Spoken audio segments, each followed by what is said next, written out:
হরে কৃষ্ণ, রাধে রাধে।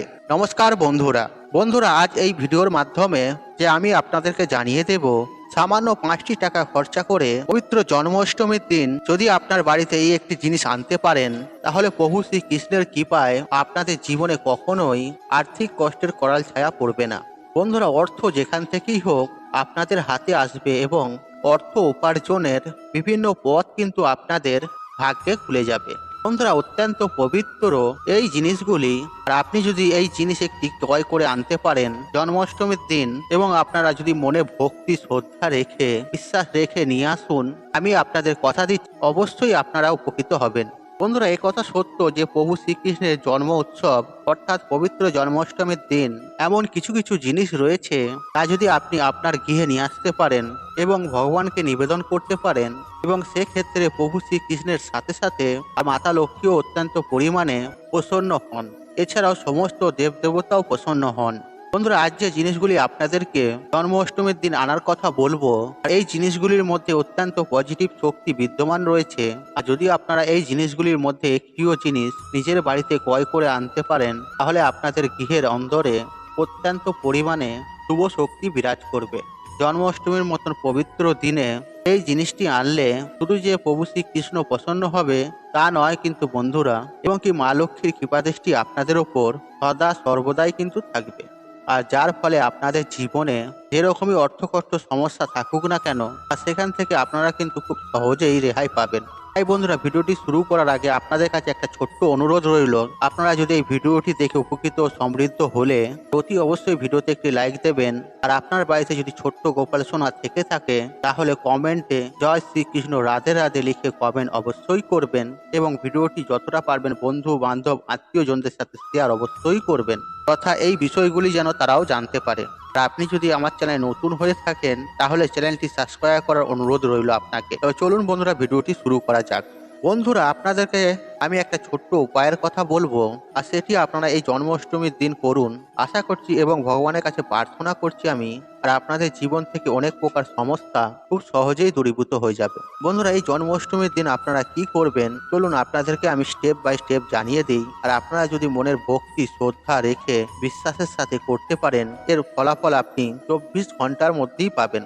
চলুন এবার আপনাদের ঘরে জানিয়ে দিই। দেখুন বন্ধুরা, যে হলুদ ফুল হলুদ কাপড় আপনারা ভগবান শ্রীকৃষ্ণকে অর্পণ করবেন এই পবিত্র জন্মাষ্টমীর দিন, এর ফলে যে প্রভু শ্রীকৃষ্ণ প্রসন্ন হবে তা কিন্তু নয়, সাথে মাতা লক্ষ্মীর কৃপাদৃষ্টি আপনাদের ওপর বর্ষণ হবে। সুতরাং এই পবিত্র জন্মাষ্টমী তিথিতে পুজোর সময় অতি অবশ্যই আপনারা একটি 1 টাকার কয়েন, একটি হলুদ সুতো এবং যে হলুদ ফুল আপনারা ভগবান শ্রীকৃষ্ণকে অর্পণ করবেন, আর সেই 3টি জিনিস একত্রিত করে ভগবান শ্রীকৃষ্ণকে অর্পণ করুন। তারপর ওই জিনিসগুলো একসাথে মুড়ে আপনি আপনার ঘরে যে আলমারি বা সিন্ধুক বা আপনি যেখানে পবিত্র জিনিসপত্র রাখেন বা ইম্পর্টেন্ট ফাইলপত্র রাখেন, আর সেরকম একটা পবিত্র স্থানে এই জিনিসটিকে আপনি রেখে দিন।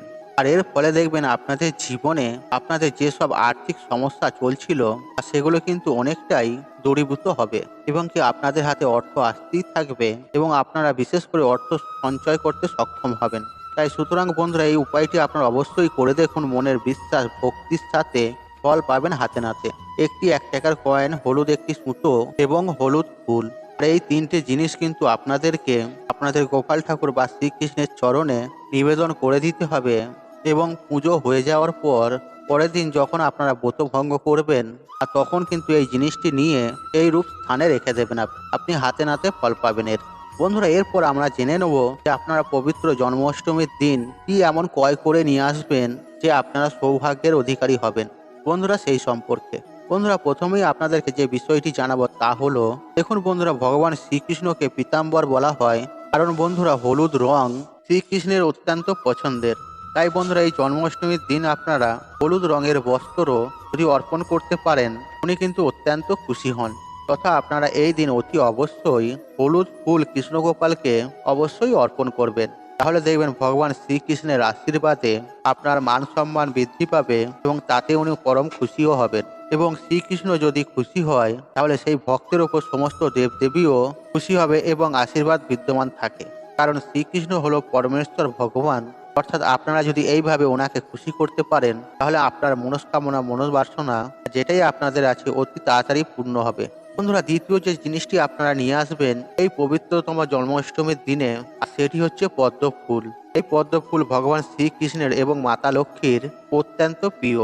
আর সুতরাং আপনারা যদি এই জন্মাষ্টমীর দিন কৃষ্ণ ভগবানকে পদ্ম ফুল যদি অর্পণ করতে পারেন, তাহলে প্রভু শ্রীকৃষ্ণের আশীর্বাদ যেমন আপনারা লাভ করতে পারবেন, ঠিক তেমনই মাতা লক্ষ্মীরও আশীর্বাদ কিন্তু আপনারা খুবই সহজেই লাভ করতে পারবেন। বন্ধুরা, একই সঙ্গে আরেকটি বিষয় আপনাদেরকে জানিয়ে রাখবো, আর আপনারা যদি পারেন অতি অবশ্যই জন্মাষ্টমীর দিন পদ্ম ফুলের বীজ বাড়িতে সংগ্রহ করে নিয়ে আসবেন এবং সেটি ভগবানকে স্মরণ করে অর্পণ করে দেবেন। তারপর পুজো শেষ হয়ে যাওয়ার পর একটি হলুদ কাপড়ের মধ্যে মুড়ে সেই পদ্ম বীজগুলি আপনি আপনার আলমারি বা লকারে রেখে দেবেন।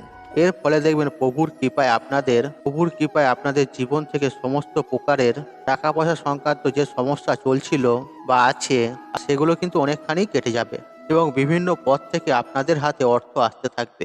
তৃতীয়ত বন্ধুরা, আমরা প্রত্যেকেই জানি আর শ্রীকৃষ্ণের প্রিয় অত্যন্ত বস্তুটি হলো ময়ূর পালক, যা তিনি সর্বদাই ধারণ করেন নিজের মস্তকে। সুতরাং আপনারা যদি এই জন্মাষ্টমীর দিন আর বাজার থেকে একটি হলেও ময়ূর পালক ক্রয় করে ভগবান পরমেশ্বর কৃষ্ণ গোপালকে অর্পণ করতে পারেন, তাহলে উনি অত্যন্ত আপনার ওপর খুশি হবে এবং আপনার সকল মনস্কামনা মনোবাঞ্ছনা পূর্ণ করবে।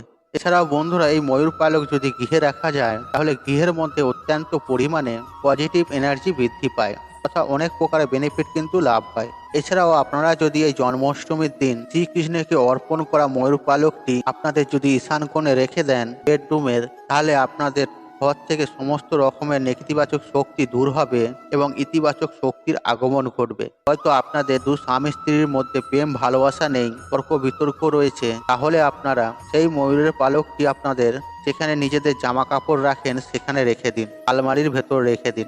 এতে দু স্বামী স্ত্রীর মধ্যে প্রেম মধুর হবে এবং ভালোবাসার সৃষ্টি হবে। তাছাড়াও বন্ধুরা, আপনার সন্তান যদি পড়াশোনায় কমজোর, পড়াশোনায় দুর্বল, তাহলে এই পবিত্র জন্মাষ্টমীর দিন একটি ছোট্ট ময়ূরের পালক নিয়ে এসে আপনার সন্তানের বইয়ের মধ্যে রেখে দিন। আপনার সন্তান পড়াশোনায় মনোযোগ হবে। এছাড়াও আপনার সন্তান যে রুমেতে পড়াশোনা করে সেই রুমেতে ঈশান কোণের দেয়ালেতে লাগিয়ে রেখে দিন। এতে আপনার সন্তানের স্মৃতিশক্তি বাড়বে। তবে বন্ধুরা, একটি বিষয় মাথায় রাখবেন, এই জন্মাষ্টমীর দিন কিন্তু আপনাদেরকে এই ময়ূর পালক ক্রয় করতে হবে। আপনারা কিন্তু শ্রীকৃষ্ণের নাম নিয়ে এই ময়ূর পালক ক্রয় করবেন এবং এই ময়ূর পালকটি যখন ক্রয় করবেন অতি অবশ্যই 3 বার বলবেন, জয় শ্রীকৃষ্ণ, জয় শ্রীকৃষ্ণ, জয় শ্রীকৃষ্ণ। আমি যে জিনিসগুলির কথা বলে দিলাম, আপনারা বাজার থেকে যে জিনিসটাই কিনেন না কেন, আপনারা শ্রীকৃষ্ণের নাম অবশ্যই নেবেন। আপনারা যদি এই 3টে জিনিস কিনে নিয়ে এসে যদি ভগবান শ্রীকৃষ্ণকে অর্পণ করতে পারেন, অথবা একটিও যদি এনে আপনি অর্পণ করতে পারেন, তাহলে আপনারা অখণ্ড সৌভাগ্যের অধিকারী হবেন। বন্ধুরা, আশা করছি এই ভিডিওটি আপনাদের ভালো লেগেছে। তাহলে ভিডিওতে একটি লাইক করুন, একটি কমেন্ট করুন, শেয়ার করুন এবং বন্ধু বান্ধব আত্মীয়জনদের সাথে শেয়ার অবশ্যই করুন। মনে রাখবেন, আপনার একটি শেয়ার অনেক মানুষকে উপকৃত করে তুলতে পারে। আর আপনি যদি আমার চ্যানেল নতুন হয়ে থাকেন, তাহলে চ্যানেলটি অবশ্যই সাবস্ক্রাইব করুন এবং পাশে থাকুন অন রাখুন, কারণ নিত্য নতুন ভিডিও সবার আগে দেখার জন্য। ঈশ্বর আপনার মঙ্গল করুক, আপনি সুস্থ থাকুন, নিরোগ থাকুন, আপনার দিন মঙ্গলময় হোক।